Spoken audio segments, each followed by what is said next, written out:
Hello and welcome to this revision guide then to the English Language Paper 2 exam. Today we're going to focus on question 3, one of the shorter answers that you would give, known as a short answer question, and that could be as easy as finding facts, very similar to question 1, or could involve a bit of inference skill. And it's that inference skill that we're going to focus on today. Question 3 is similar to question 1 in that it needs a short response, but it might also require inference skills. For example, see this extract from a short story about a soldier. How does the soldier feel here?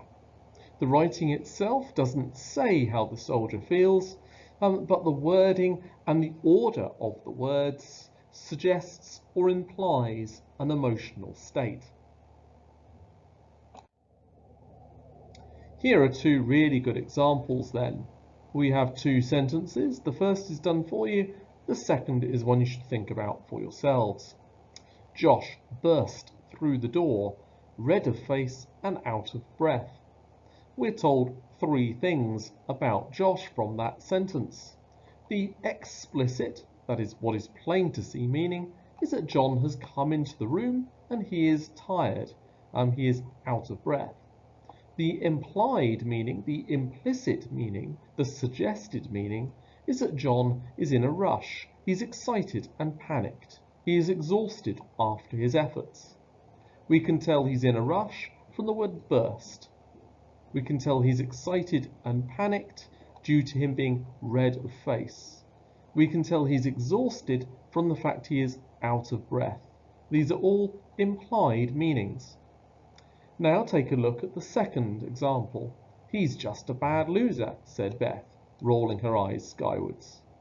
What exactly is plain to see or explicit in that sentence? And what is implied or suggested by that sentence? Have a think. See what you come up with. Now let's watch a short video based around implied meanings.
Let's take a closer look at that three-step program that clip recommended.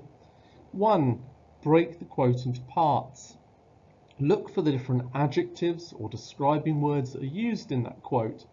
What can you infer from each part of the sentence or section you're given? Step 2. Analyze each part of the quotation separately. Try to picture each word in your head. What do you imagine when you hear that word spoken out loud? What comes into your head? What do you picture? Might be another way of putting it. Think about other words that mean the same thing. Obviously, there's lots of words that could mean scared, frightened, anxious. Think of other words that might replace the word that you're looking at or the part of the quote you're looking at to give you a similar picture. Step 3. Put different parts together and explain overall implied meaning of a text. Once you put all the puzzle parts, the parts of the quote back together again, what picture do you get overall of the text itself? Now the clip itself gave a really good overview of how all those steps would be put together into a response, but question 3 would be asking for a lot shorter response than the one in the video. Having said that, other parts of the exam will need this kind of inference skill, and so the video could also tell you how to answer a much longer, perhaps 10-mark question. You might well ask yourself then, isn't this a fairly similar skill to the ones I used in English literature, for example with Jekyll and Hyde, Macbeth or Inspector Calls? You can see an example of inference in an English literature exam on the screen. The quote, "Is this dagger I see before me?" suggests to us that Macbeth is hallucinating and is visualizing his ambition because he wants to kill the king so much. Certainly that quote is being inferred into. Well, yes, it is a very similar skill, but unlike literature, you haven't learnt about a character or plot line before you started. So it's very much more down to your imagination on the day of the exam rather than what you've been taught prior to the exam. Let's take a look at this longer example then, taken from the narrative of a survivor and telling us about Mr. Ralph Wynne, one of the rescued, who's a landlord at the station hotel. Here we are reading his description of what it's like as he tries to survive the collapsing of the place around him.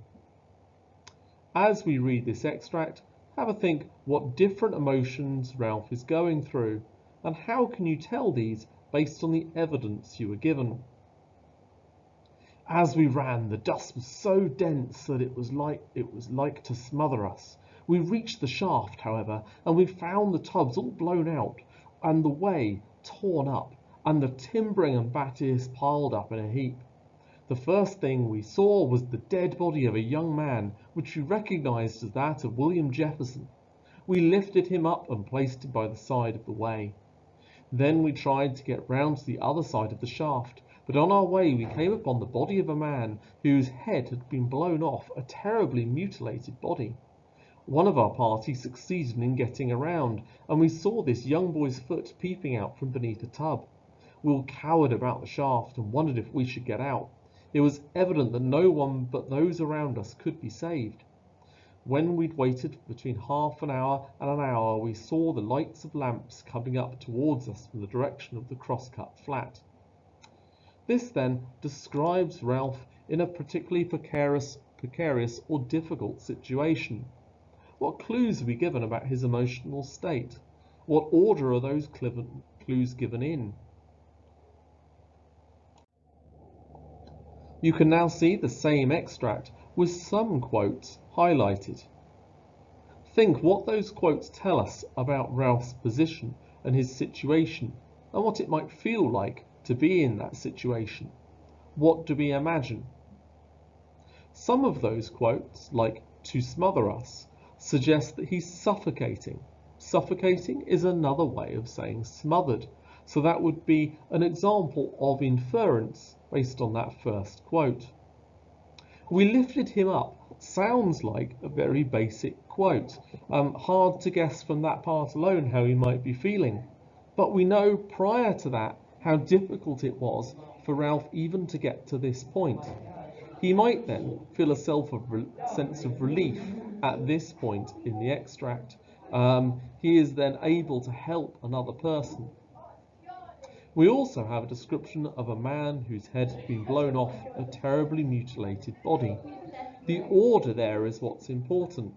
It doesn't tell us how he's feeling, but the fact we're told it was a man with his head blown off, and then Ralph notices a terribly mutilated body, might suggest he's either terrified or disgusted by the horrors which he's looking at. We wondered if we should get him out suggests that he's reflecting on his chance of survival and whether he will live or die if he helps other people. The last quote, "We saw lights of lamps coming towards us," in context with the rest of the paragraph, tells us that he probably has a sense of hope or relief that support was coming to him in the form of these lamps. In case you're unsure, now let's recap exactly what inference means. What is inferring? You probably make inferences every day in all sorts of situations without even realising that you're doing it. So, for example, if we look at this photograph of a sandy beach, I can see the footprints in the sand and I can infer that someone has been walking on that beach lately. I can't see any people, but I can use the clues and my own knowledge to figure this out. Or, if I see someone singing and playing music, and I see another person who's listening to the music, cheering and waving their arms in the air, I can infer that that person really enjoys the music that they're listening to. So inferring can also help us gain a deeper understanding of what we read. To infer, you need to combine the knowledge you already have with the clues in the text to figure out the information the author has not told you directly. So it's kind of like reading between the lines. Let's have a go at doing that with the text. What is inferring? You probably make inferences every day in all sorts of situations without even realising that you're doing it.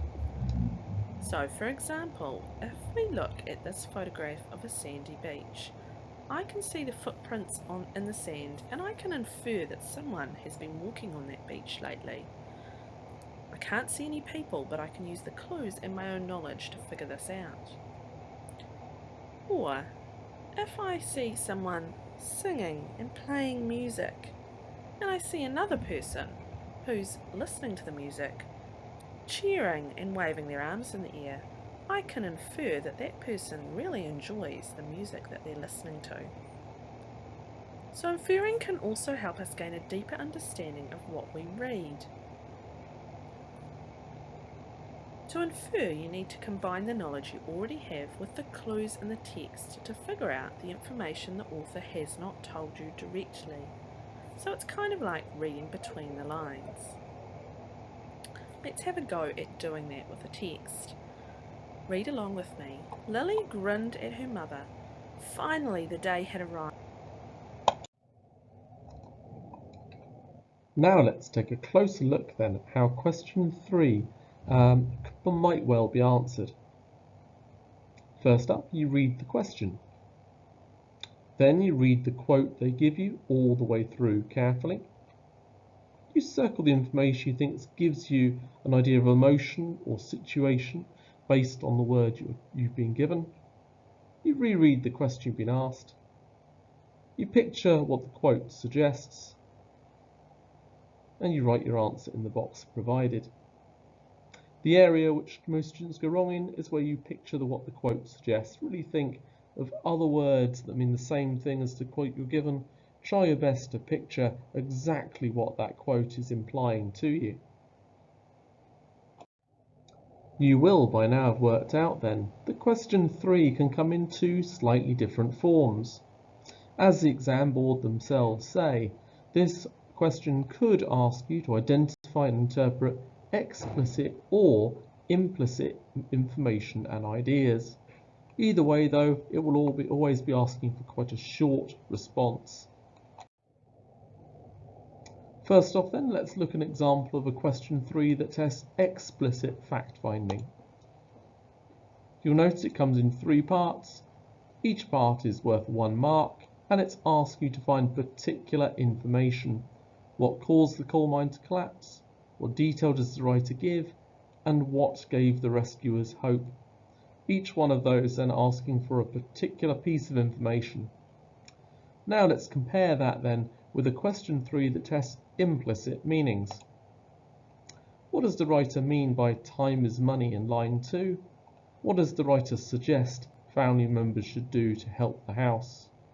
Notice this one, part B, does use the word suggest, and this first part actually gives you a quote to look at and try and unpick what that inferred meaning might be.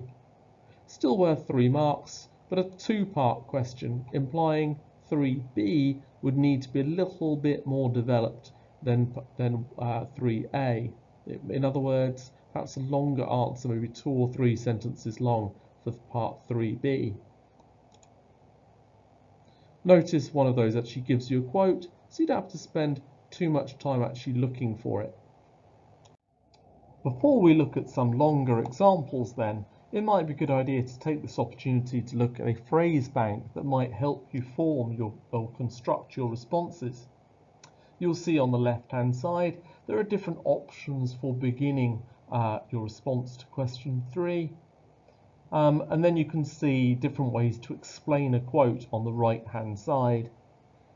You may choose which one of these or which set of sentences work best for you, but it should be ones that you're comfortable with and involve minimal amount of thought. Now then, let's look in detail at the more inferred based response to question 3. You've got the original question there. What does the writer mean by time is money?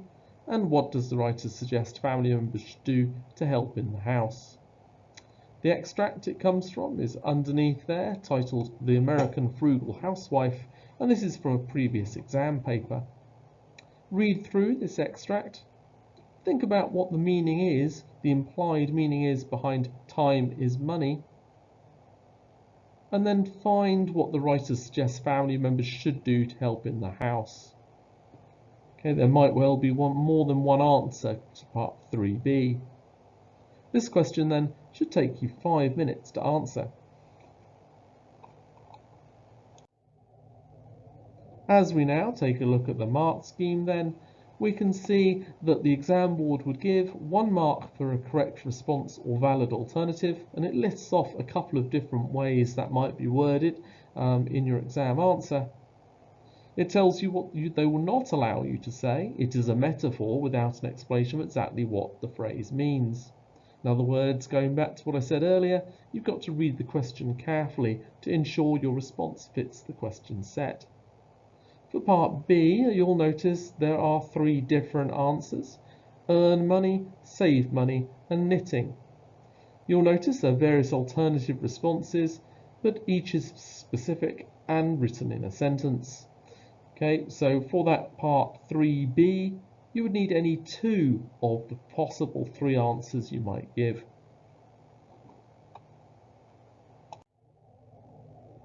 Now let's practice our inferred or implied meaning questions.